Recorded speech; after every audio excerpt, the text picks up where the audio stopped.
dari Sarjito, malamnya di rumahnya. Padahal di Sarjito ada 200, terus di apotek tuh ada 100, dan dia jadi banyak, dan dia cuma asal tanda tangan nih, nah apakah itu memang menjadi yang bikin kita, dokter Indonesia itu jadi nggak fokus sama pasien? Ya, oke. Jadi apa namanya? Memang ketentuan di negara kita itu dokter itu boleh praktek sampai dengan 3 tempat. Sampai dengan 3 tempat. Ya. Maksimal 3. Maksimal. Tapi nanti akan ada wacana di mana ini menyangkut tentang ini ya, tentang pernah dengar nggak ada gosip-gosip dokter mau dibayar 17 juta untuk dokter umum? Belum ya. Nah, gosipnya didengar sekarang. 17 juta setahun apa sebulan? Sebulan. Tapi 17 juta itu dia nggak gaji bersih. Dia jadi kayak apa namanya?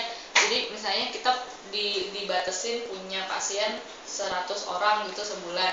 17 juta itu tuh udah termasuk obatnya si pasien, kayak gitu, biaya-biaya penanganan ini pasien gitu. Jadi sisanya nih, misalnya kita dapat jatah 100 pasien, terus ternyata cuma ada 50 pasien nih, berarti yang berobat, berarti ada 50 pasien lagi yang nggak berobat, berarti duitnya itu buat kita, kayak gitu loh. Nah nanti pada nolak nerima pasien dong. Nah itu sebenarnya salah satu strategi untuk mengendalikan si dokter supaya dia nggak asal banyak resep atau banyak ngasih pemeriksaan kayak gitu kan. Tapi memang efek sampingnya bisa underutilize, alias yang harusnya dikasih ke pasien malah nggak dikasih kayak gitu kan. Ya memang semua ada advantage sama disadvantage-nya. Cuman apa namanya? Tadi pertanyaannya apa sih? Tuh kan lagi-lagi lupa lagi gue. Kalau misalnya kita kebanyakan pasien kan jadi itu dia. Di Indonesia. Nah, wacana itu tadi barusan kalau misalnya dokter dibayar dengan jumlah yang layak, dia cuma dibatasin 1 tempat aja. Nah, jadi 17 itu layak ya? 17 itu menurut IDI, ini hasil hitungan IDI. Iya. Itu udah termasuk layak. Nah, jadi tapi konsekuensinya adalah dia cuma ada di 1 tempat itu aja, nggak boleh kemana-mana. Iya, tapi enak kan. Tapi kalau menurut Mbak sendiri sebagai dokter 17 juta dan 1 tempat itu gimana? Kalau lihat teman-teman yang lain yang mungkin udah senior. Kalau menurut saya ya, jadi gini, perlu saya tambahkan lagi, 17 juta itu tadi untuk dokter di pemerintah ya, di pusat pelayanan kesehatan pemerintah.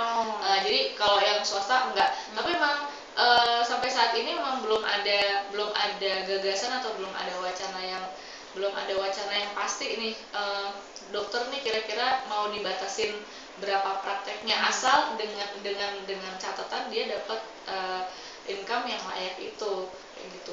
Saya rasa kalau 17 juta gini ya, kalau misalnya 17 juta pasiennya tergantung berapa biji nih. Saya rasa itu udah cukup banyak. Tapi apalagi nggak kemana-mana, cuma di situ aja. Iya, kan jadi kan lebih enak kan sebenarnya kan, jadi nggak kebanyakan. Jadi waktu ininya juga lebih banyak, waktu untuk yang lain-lainnya juga lebih banyak. Dan nanti kalau dari ini sih, kalau misalnya dari rumus hitungan gajinya si IDI punya, itu tuh dia ada kayak koefisien untuk menentukan, ini tergantung dia ada di daerah geografis mana, terpencil atau enggak. Nanti hitungannya beda lagi. Jelas kalau misalnya yang di tempat terpencil, dia hitungannya akan lebih tinggi daripada yang di daerah perkotaan. Malah lebih tinggi karena pengorbanannya mau di tempat terpencil. Aku kira kalau di kota malah jadi lebih mahal. Enggak. Jadi yang malah lebih dihargai mau di terpencil. Oke, ini karena waktunya sedikit dan karena sebenarnya sangat menarik. Kalau mau ya udah dikasih surat cinta sama Mbak Bulan. Next question. Kalau bersedia mau dong datang ke sini lagi ya. Terus kita cerita tentang kesehatan itu lagi, dan kita kita informasikan terus sebelum 2014 biar bisa pada tahu terus ya. Jadi nggak cuma sekali ini aja. Dan mungkin ada kata-kata mutiara yang belum diinformasikan tadi yang ingin ditambahkan. Kata-kata mutiara apa ya? Yang informasi tambahan yang mungkin belum disampaikan tadi untuk anak muda khususnya itu apa? Khususnya untuk anak muda ya. Apa ya? Tentang jaminan kesehatan. Know your rights, apa sih? Apa? Know your rights, ketahui hakmu. Ketahuilah hakmu sebagai warga negara. Ya. Apalagi untuk kesehatan. Karena kesehatan itu firstly it's an investment, itu adalah investasi ya. Seumur hidup Jadi jangan remehkan namanya kesehatan. One more thing ya, gitulah. Gitu ya. Dan kalau dari saya sih terima kasih udah membuat seperti ini, dan ya semoga itu berjalan lancar, walaupun nanti pastilah ada negatifnya, dan nanti saya juga pasti ikutan kritik-kritik agak kejam gitu ya, tapi kan kritikan yang kejam itu berarti peduli. Iya.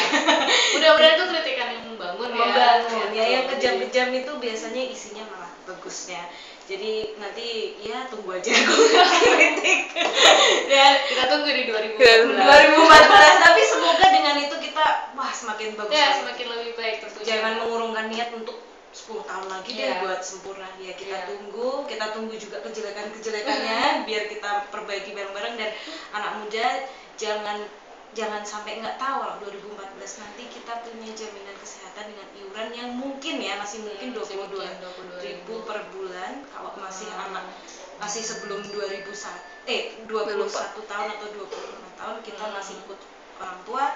Tapi kalau lebih dari itu kita udah harus sendiri, atau kalau udah punya keluarga malah kita punya yang harus bayarin 5 orang itu pokoknya tergantung keluarga kita ada berapa. Tapi kalau miskin itu punya batasan 5 orang untuk digratiskan oleh pemerintah gitu. Dan target pada tahun 2019 kita sudah mencapai universal health coverage, alias semuanya sudah 240 juta. Iya. Kalau masih 240 juta kayaknya masih banyak, masih tambah nih. Iya, bisa 270 juta gitu. Ya, itu udah tercoverage ya. Jadi hitungannya 4 tahun ya, itu bisa udah bagus. 4 tahun. 5 tahun. 5 tahun. Dan semoga sistemnya juga udah bagus dengan kritikan kita. Jadi selain kita menginformasikan ada berita ini, kita juga siap-siap untuk mengkritik untuk lebih baik lagi ya. Tapi jangan kasar kritiknya. Nanti kita tunggu 2014 kalau bisa datang lagi ke sini. Aku banyak sekali pertanyaan sebagai orang awam ini, pengen tahu tentang kesehatan dan lain, atau mungkin nanti ada informasi baru tentang jaminan kesehatan. Terima kasih Mbak Kiki dan Mbak Rifka yang dari tadi aku di film. Nanti aku lihat ya, aku masukin blog. Dimasukin YouTube juga. Ya nanti aku masukin.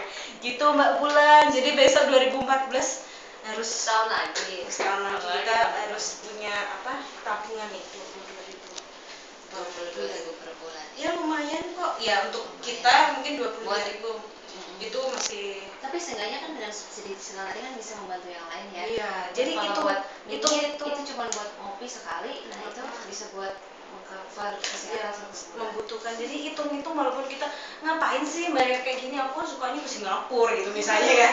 Tapi hitung kita telah membantu teman-teman kita, saudara-saudara kita di